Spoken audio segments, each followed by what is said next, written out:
here. Today's February 7th on Wednesday, 2024. It's been a rough week for all the metals. They're all down just a little bit. Gold's down just a fraction.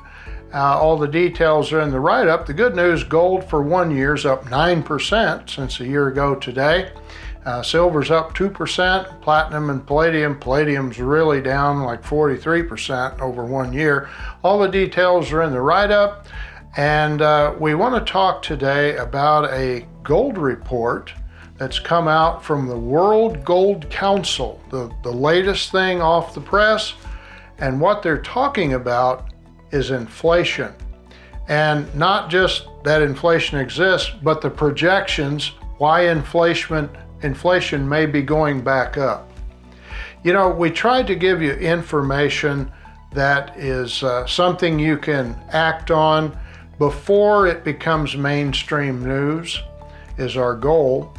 And so while things don't happen overnight, I know sometimes we see comments, people are upset because we mention that we think the prognosis is good for gold and silver, and they say, well, I've owned it for 2 weeks and it went down. Well, that can happen. This is a long term. You want to invest for a longer term, and if you can catch trends before they occur, that can really make a difference. Now, for example, gold that has been in my family for a long time, my great-grandfather purchased that gold. In my lifetime, it has doubled 7 times by melt value, and the highest double was the 8th double because of collector value. But even melt value alone, it's doubled 7 times over my lifetime. So from week to week, it can go either way, but over time, it's going to be a good way to protect us from inflation. And the 4 reasons why inflation is expected to come back higher there's 4 reasons. The GDP is higher, the employment costs are going up. In other words, labor costs, they're continuing to rise, even though there's layoffs, even though there's a lot of people losing their jobs, the cost of labor is continuing to rise. Rents are also not giving up much headway.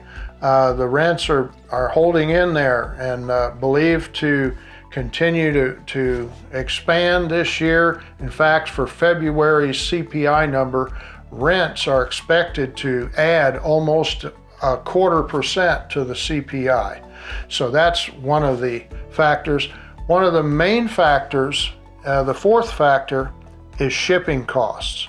Now, I've included a graph, and on this graph, it shows 2 lines. One is the cost of goods, the CPI index, the cost to purchase goods. The other line is the cost of shipping.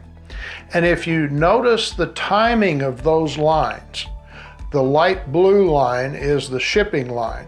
And when that begins to go up, it's just a little while, it lags just a few months, then the price of things start to come up.